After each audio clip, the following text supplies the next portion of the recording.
Mari kita berdoa. Bapa di dalam surga, kami mengucap syukur dan terima kasih atas kebaikan Tuhan dalam hidup kami.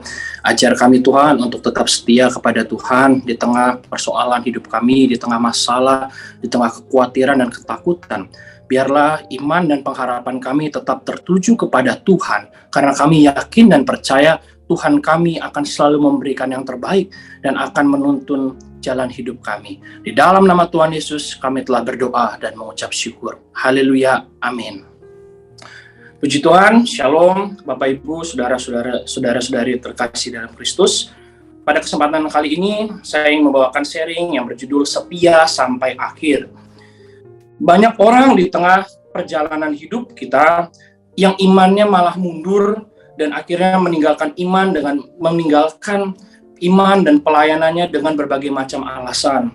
Ketika selama pandemi 2 tahun ini, kita melihat bahwa ini adalah mulai memasuki saat penampilan. Banyak orang yang akhirnya tidak tahan, banyak orang yang akhirnya dengan motivasi lain akhirnya mundur daripada Tuhan. Kita banyak melihat bahwa mungkin orang bisa banyak kecewa. Ketika sudah sekian tahun mengikut Tuhan, mereka merasa bahwa mengapa Tuhan tidak memberkati saya?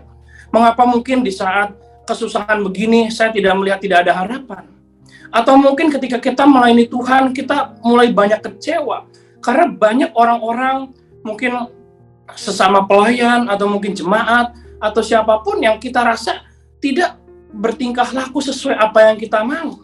Sehingga di dalam hidup rohani kita, di dalam hidup gereja kita menjadi orang yang penuh kekecewaan, selalu menuntut, dan akhirnya kecewa dan mundur daripada Tuhan. Oleh karena itu pada pagi hari ini, mari kita mau belajar bagaimana kita bisa menjadi orang yang tetap setia kepada Tuhan sampai akhir hidup kita. Sehingga jangan sampai iman kita mundur, pengharapan kita mati, tetapi biarlah iman dan pengharapan kita tetap tertuju kepada Tuhan apapun yang terjadi dalam hidup kita. Mari kita buka ayat firman Tuhan dalam 1 Petrus 1 ayat ke-18 dan 19. Sebab kamu tahu bahwa kamu telah ditebus dari cara hidupmu yang sia-sia, yang kamu warisi dari nenek moyangmu itu bukan dengan barang yang fana, bukan pula dengan perak atau emas, melainkan dengan darah yang mahal, yaitu darah Kristus yang sama seperti darah anak domba, yang tak bernoda dan tak bercacat. Pertama, kita harus pahami, saudara-saudari, bahwa Tuhan sudah memberikan yang terbaik bagi kita. Dalam pembacaan 1 Petrus disebutkan bahwa kita telah ditebus bukan dengan emas dan perak, bukan sesuatu yang sifatnya fana, tetapi kita ditebus oleh darah yang mahal, yaitu darah anak domba. Siapa yang bisa menebus dosa kita? Segala sesuatu, saudara. Kalau misalkan kita contoh ya, kita menggadaikan sesuatu, misalkan ke suatu tempat. Ketika kita mau menebus, pasti harus dengan sesuatu yang nilainya sama atau lebih mahal daripada barang tersebut. Kalau kita misalkan menggadaikan emas, misalkan nilai 1 juta, tidak mungkin kita menebus dengan uang 800.000. Tentu kita harus menebus dengan uang 1 juta. Demikianlah hidup kita. Hidup kita itu sangat berharga dan tidak mungkin ditebus oleh darah binatang, tidak mungkin ditebus oleh manusia yang berdosa, harus oleh Tuhan sendiri yang datang ke dunia ini. Dalam rupa Yesus Kristus, Dia yang sudah menebus, Dia yang tidak bercacat, Dia yang tidak mengenal dosa, rela mati bagi kita, agar kita yang harusnya binasa, memperoleh hidup yang kekal. Ini yang harus kita pahami. Karena kerap kali kita ikut Tuhan, kita seringkali mengukur kebaikan Tuhan dengan sesuatu yang sifatnya material. Seringkali kita mengukur kebaikan Tuhan dengan berapa banyak berkat yang kita miliki. Seringkali kita mengukur kebaikan Tuhan dengan apakah doa saya sudah dijawab oleh Tuhan atau belum. Sehingga akhirnya ketika itu tidak dijawab, tidak sesuai dengan ekspektasi, keadaan mungkin lagi buruk, mungkin lagi ada masalah, kita akhirnya lari daripada Tuhan. Justru di tengah persoalan hidup kita harus melipat gandakan iman kita, melipat gandakan pengharapan kita kepada Tuhan. Karena hanya Dialah yang mampu memberikan yang terbaik bagi kita.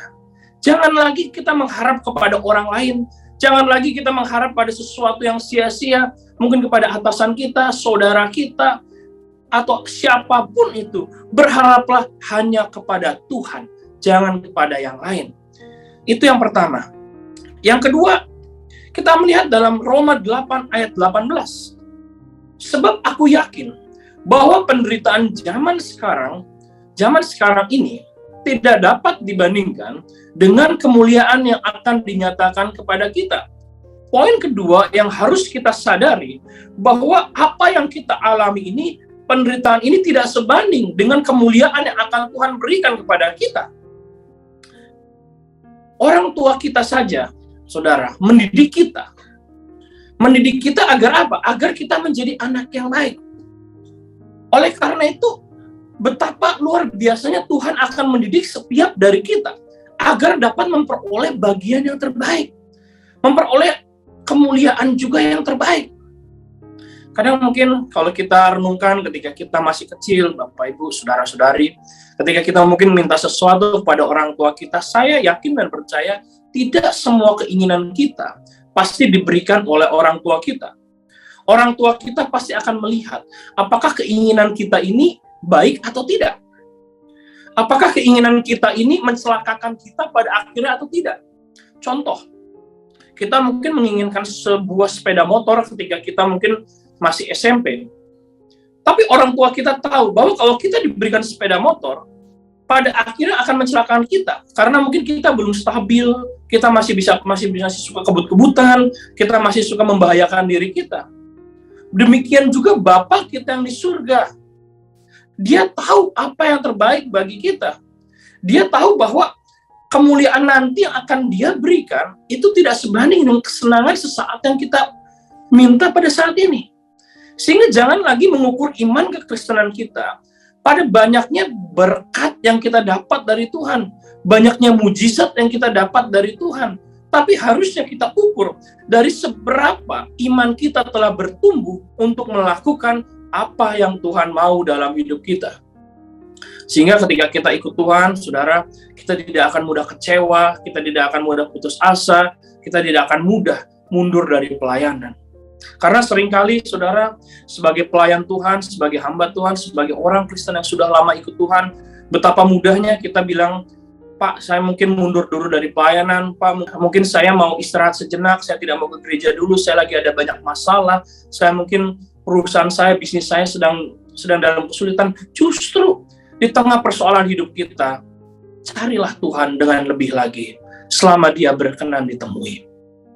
Poin ketiga, kita lihat dalam Pengkhotbah 3 ayat 11.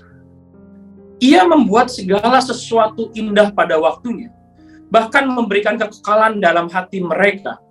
Tetapi manusia tidak dapat menyelami pekerjaan yang dilakukan Allah dari awal sampai akhir. Poin ketiga, kita berbicara mengenai percayalah kepada waktu Tuhan, pada visi yang telah Tuhan berikan kepada kita. Meskipun saat ini kita tidak bisa melihat sesuatu bagian dari visi tersebut. Saya mungkin punya contoh begini. Misalkan kita tahu, kita dalam karir kita, dalam perusahaan kita, atau mungkin dalam bisnis kita tahu bahwa kita mau promosi. Ketika kita mau dipromosikan oleh atasan kita, pasti nggak mungkin kita diberikan sesuatu yang biasa-biasa saja. Pasti kita akan diberikan tanggung jawab lebih dulu sebelum kita dipromosikan. Oleh karena itu demikian pula halnya dengan visi Tuhan.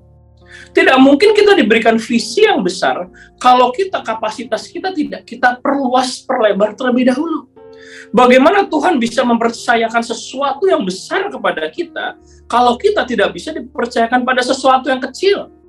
Kalau kita tidak setia dalam perkara yang kecil, bagaimana Tuhan memberikan kepada kita dalam perkara yang besar? Seringkali dalam hidup kita seringkali meremehkan apa yang telah Tuhan berikan kepada kita. Kita merasa bahwa diri kita tuh layak mendapatkan mungkin sanjungan dari orang, atau mungkin berkat, atau mungkin kita ingin dilihat orang bahwa kita itu sudah melayani, kita setia. Tapi itu semua tidak ada artinya kalau kita tidak benar-benar dipercaya oleh Tuhan. Oleh karena itu, kalau engkau pada saat ini, kita semua sedang dipercaya oleh Tuhan mengemban suatu visi. Kita sedang dipercaya oleh Tuhan menjadi jemaat Tuhan. Kita dipercaya oleh Tuhan melalui suatu firman.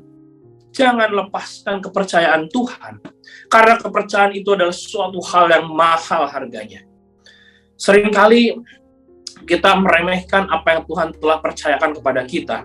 Seringkali kita menganggap remeh pekerjaan Tuhan, firman Tuhan yang telah disampaikan kepada kita. Seringkali kita merasa nanti kita menunda-nunda. Padahal kalau dalam pekerjaan kita, dalam bisnis kita, kita tidak akan menunda-nunda. Betapa lebih berharganya yang Tuhan telah berikan kepada kita.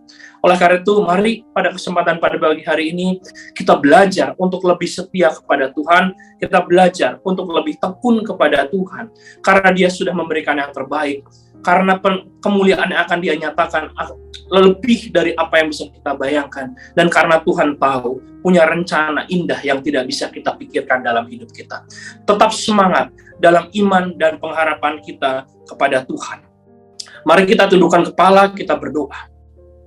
Bapa kami di dalam surga, yang kami kenal dalam nama Tuhan Yesus, kami berdoa agar setiap kami mempunyai hati yang taat kepada firman Tuhan. Firman-Mu adalah untuk kebaikan kami, karena firman-Mu mengandung janji. Walaupun terkadang kami tidak mengerti juga, tapi pimpinlah kami untuk tetap mampu melakukannya. Mari Bapak Ibu, Saudara-saudari, dekapkan kedua tangan di dada. Jika saudara punya pergumulan, persoalan, tantangan di dalam karir, studi, keuangan, masalah keluarga, kesehatan, apapun juga, termasuk perjodohan, biarlah berkat Tuhan turun ke atasmu, dan kekuatan kasih Tuhan turun atasmu, dan percayalah, Tuhan akan membuka pintu-pintu berkat, serta damai sejahtera Allah menaungimu senantiasa. Saudara yang terkasih, jika ada yang sakit, mari kita tumpangkan tanganmu di bagian yang sakit, supaya menjadi sembuh di dalam nama Tuhan Yesus Kristus. Haleluya, amin. Jika saudara masih membutuhkan pelayanan, doa, dan konseling, silakan menghubungi nomor di bawah ini. Terima kasih, Tuhan Yesus memberkati.